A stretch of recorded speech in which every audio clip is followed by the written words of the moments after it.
Namaste. We're going to see a very interesting, what you call the name that Arjuna calls Sri Krishna, as we're enjoying every divine name that Arjuna addresses Sri Krishna in Srimad Bhagavad Gita. We are now going to see a name which we all know, which we all see, worship on a daily basis. Now, before we go into the name, if we ask a very simple question on science and say what is one greatest invention that transformed human lives, we will all say is the invention of wheel. Now the question is invention within quotes. Was it invented 100 years back, 200 years back, 1000 years back? Is that?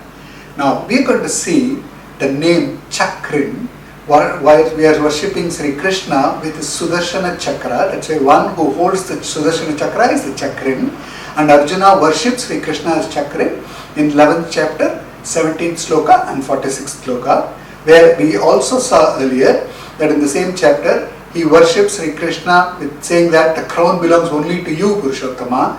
Then he said he worshipped his mace, the Gada, in the earlier episode that we saw, and we also realized that the Gada is the Mahat Tattva, a symbolic representation of the Mahat Tattva. Now we are going to look at Sudarshana, who is the Manas Tattva.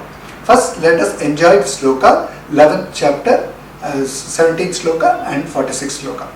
किरीटिनं गदिनं चक्रिणं च तेजोराशिं सर्वतो दीप्तिमन्तं पश्यामि त्वां दुर्निरीक्ष्यं समन्तात् दीप्तानलार्कद्युतिमप्रमेयम् किरीटिनं गदिनं चक्रहस्तम् इच्छामि त्वां द्रष्टुमहं तथैव तेनैव रूपेण चतुर्भुजेन सहस्रबाहो भव विश्वमूर्ते. So the sloka explains that Sri Krishna, Arjuna worships Sri Krishna as a Chakrin. As we said, one who is holding the Sudarshana Chakra is Chakrin, that is Lord Sri Krishna. Now, going back to simple things, our Itihasa Puranas mention a lot of things as matter of fact, which we are learning as science and attribute certain inventions to somebody else. If you look at the Vigraha of Bhuvaraha Swami, you will find the Bhumi Mata is represented in a globe form. Now, do we need science to explain this? Our Itihasa Puranas, matter of fact, said Bhumi is in this round shape, Bhumi is circle. That has been established long back as a matter of fact. Just as that, the wheel could have been invented based on the history books few thousand years back. But the Sudarshana Chakra, see, look at it, it is in the form of a wheel. And the Tattva, it's not just a physical symbol or a weapon or it's just a device. It is a Tattva where the entire life is a cycle of birth, death, rebirth. That's Kala Chakra, we say. That's the essence of time, the cycle of time. Everything is measured in cycle, which is a round, which is a circle. And who is the controller of this? Is Sudarshana Chakra. And why? Because he is held by Sri Krishna himself. And we saw that Sudarshana Chakra is a Manas Tattva. That is the most interesting fact of Sudarshana, that where he is actually, Pandits and Acharyas have clearly established, Sri Sudarshana is basically the form of the Sankalpa of Sri Krishna himself. What is Sankalpa? If Sri Krishna thinks that he has to protect you, he just have to think, and that moment we are protected. And who will protect us? Sudarshana Chakra, because he is the personification of the Sankalpa of Sri Krishna himself. And that is the most important thing that we need to do. It is not just a weapon. Yes, it is a weapon, but again, when we say a weapon, we look at only a destruction. Here it is very, very clear. Sri Krishna is established in Srimad Bhagavad Gita as Sriman Narayan, various avatars he has explained very clearly that he is here to protect the sadhus and destroy the people who disturb the sadhus. It's very, very simple. So sadhu samrakshanam is very important, and to protect the sadhus, protect whoever is his devotees, whoever is leading life in the normal way, but destroy those who are disturbing these people. So typically, if you have to use common parlance, Sudarshana Chakra is the weapon which will destroy all the villains. Now, the villains can be two forms. One, internal to us by our own mind that we do, and we have external villains who are physically troubling us.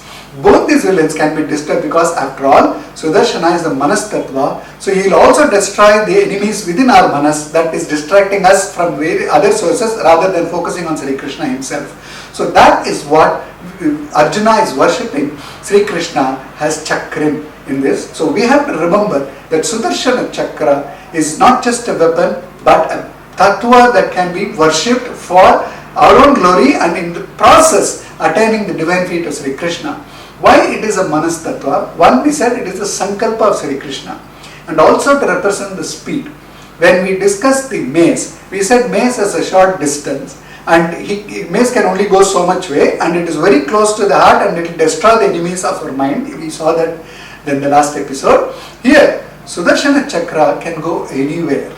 He can destroy enemies any far. There is no distance, there is nothing that will limit Sudarshana Chakra. And again, if you use the Manas Tattva, I can 1 minute worship Sri Ranganatha and Sri Ranga by mind, sitting somewhere in Singapore, and immediately go to Sydney for a holiday, or again come back to Kanchipuram and have the worship of Garuda Seva, because this month is when Kanchipuram Padaraja enjoys the Garuda Seva, is famous for many things. So the Manas can travel in split second across the globe in any way, just as that the Manas Tattva or the Sudarshana can travel anywhere to destroy the enemies and to protect the sadhus. That is very important, and Acharyas and Pandits have worshipped Sudarshana and eulogized Sudarshana for many things, not just as a weapon but more importantly seeing Sri Krishna himself in Sudarshana Chakra. Swami Desikan, who has given an enormous amount of works in Sanskrit and Tamil, has written a sloka called Shoda Sayuda Stotra, which is basically eulogizing Sudarshana. It is all its entirety, its forms, because Sudarshana is just one weapon, but within Sudarshana there is many weapons. Shoda Sayuda, 16 primary weapons that Sudarshana holds in his hand. So he personifies Sudarshana with 16 hands, each hand having an independent weapon, and Swami Desika eulogized with the Shoda Sayuda Stotra. When did he write this stotra? When there was a huge epidemic that was happening in his times. And we are in a time when the whole world is facing a pandemic. This is the best time to worship Sri Sudarshana and recite the Shodasa Ayuda Stotra by Swami Desikan. So in that sloka he mentions that Sri Sudarshana is Krishna himself, is Lord himself. That is what he says, that is Chakrin himself. So that is how people and Pandits and Acharyas have worshipped Sudarshana. And as I said, Sudarshana can travel across the ether world, not just within this Bhumi, the earth, but he can travel up to Vaikuntha also, as long as it is to protect anybody. In Srimad Bhagavata, there is a very interesting Purana mention that of Ambarisha Maharaja. Ambarisha was one of the Chakravarti. This is another term that we all use. Some of us even have this name called Chakravarti, but very important to note, the term Chakravarti means one who is an emperor, ruler of everything, not just one small kingdom or one small place, but here we are talking of probably ruling the world. And what is the term given? Chakravarti. And Sudarshana Chakra is what we are talking about. So how does one become a Chakravarti? By worshipping of Sudarshana and by being devoted to Sudarshana and Sri Krishna, one gains a lot of powers to conquer the world, and that is why a real conqueror of the world is termed as Chakravarti.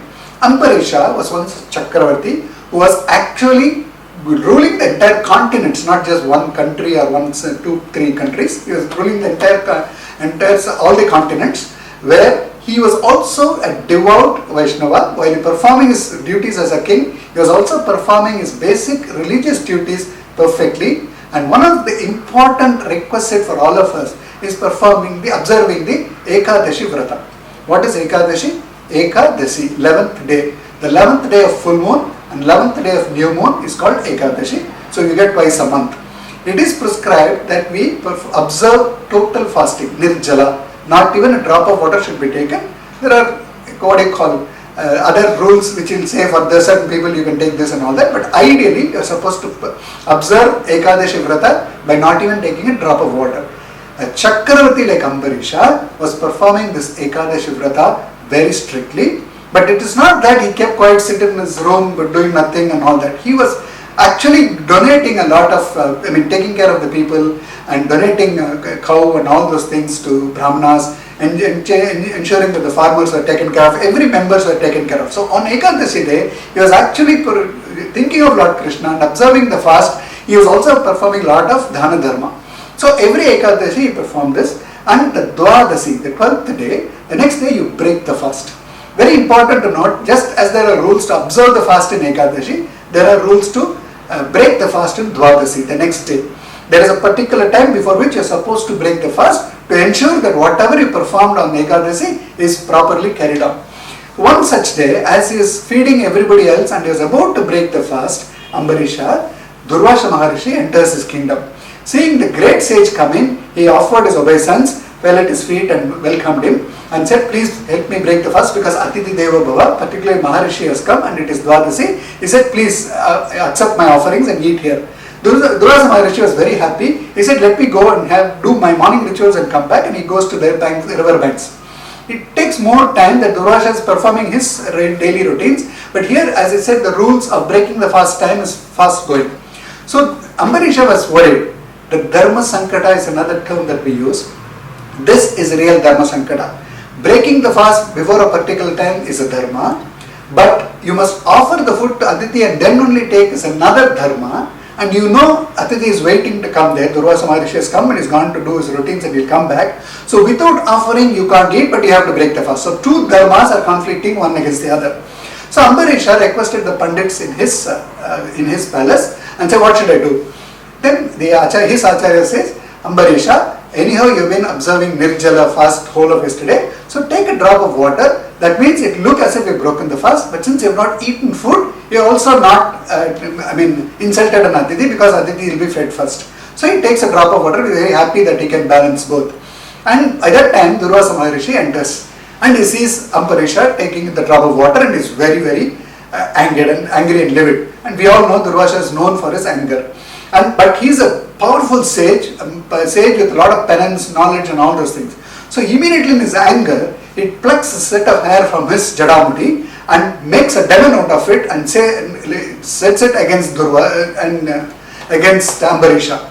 That demon was ferocious, just full of ball of fire kind of a thing. And when the demon walks, it is huge thud that even the earth shakes, Bhumima shakes. At this stage, very, very important note, what I have told earlier is, Ambarisha's bhakti is so good that Sri Krishna has given the Sudarshana to Ambarisha and said, he will be with you to protect you and all of the worlds that you are ruling because you are such a pious man. So Sudarshana Chakra is right there in that kingdom. And Durvasa didn't know this and he had let loose a demon. But while everybody around is afraid and seeing the ball of fire and havoc that is creating, Ambarisha doesn't care. He was just folding his hands, looking at Krishna and says Krishna, Krishna, and he was just praying for him. Now we said Sudarshana is a Manas Tattva and the personification of Sankalpa of Sri Krishna. Now Sudarshana is there and he is seeing the devotee of Sri Krishna is in trouble. Do you think Sudarshana will wait for anything? He immediately starts and says, how dare you throw something at my devotee, and comes full force behind Durvasa. Durvasa didn't expect this, but he is also a sage with a lot of powers and knowledge and penance. So he decides to seek refuge in Brahmaloka. So rushes to Brahmaloka from earth and then says, Brahma, you are the creator, why don't you just protect me from Sudarshana? He says, I can't do all these things. Sudarshana, that's why is Krishna himself. You go and ask Krishna. Then Durvasa goes to Kailasha. Shiva says the same thing. This Sudarshana belongs to Krishna. I can't stop anything. You please go to Krishna. So then he goes to Shirabdi or the Milky Way and there prostrates before Krishna, Mahavishnu, and says, please take care.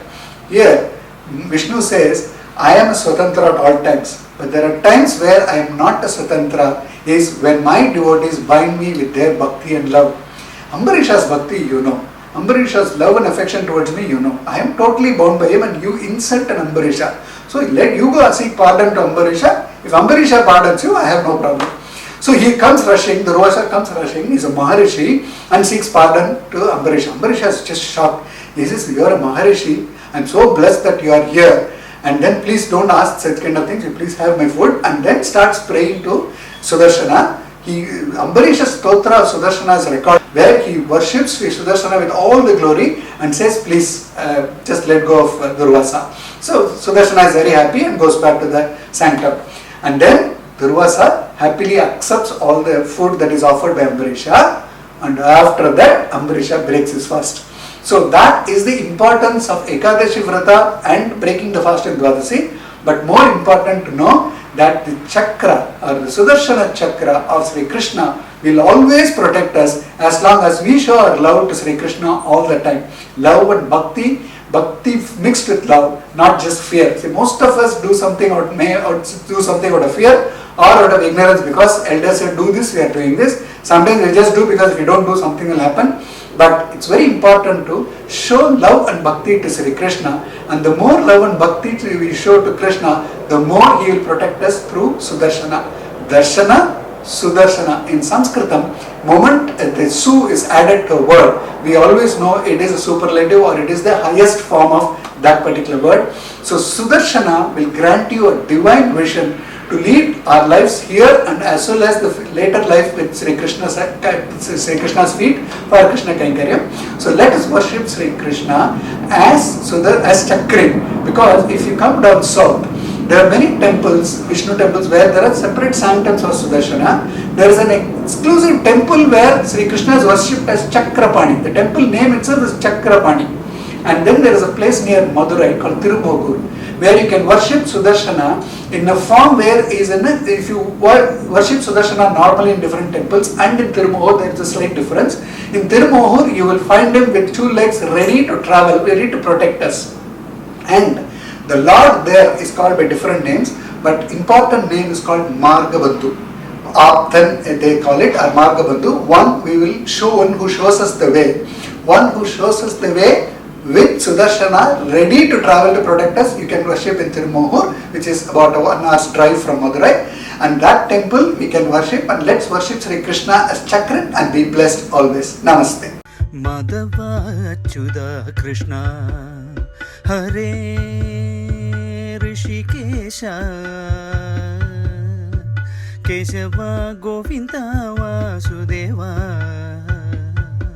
Bhagavan Janardana